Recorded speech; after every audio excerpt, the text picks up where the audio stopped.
Nang nag-usap nga sina Darius at Lucy, ay napasabi nga nito ni Lucy at na hindi raw umano niya maintindihan dahil bakit umano galit na galit sa kanya itong si Farah simula nung pagkabata.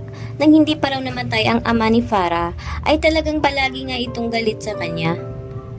Hindi nga niya lubos maisip bakit ganito ang trato sa kanyang pinsan. Kaya naman ang sinabi naman ni Lucy na sana ay sila na lang ay nagiging kapatid, kundi sana hindi sana sila raw mag-aaway. Subalit, paano nga niya ito tatanggapin na kahit na anong gagawin niya, kahit mabuti ang kanyang loob at mabuti ang kanyang pakikitungo dito sa kanyang pinsan, ay hindi pa nga rin siya matatanggap nito. Kaya ito nga, ang hindi nga alam ni Lucy na bakit ay galit na galit nga ito sa kanya. Ang sinabi na lang ni Darius ay hayaan na lang umano itong si Farah dahil baka ganyan lang umano talaga ang kanyang pag-uugali. Ang hindi nga alam ni Lucy ay kaya galit na galit nga itong si Farah sa kanya dahil halos nga lahat ng atensyon ng kanyang ama dati ay naroon nga palagi kay Lucy.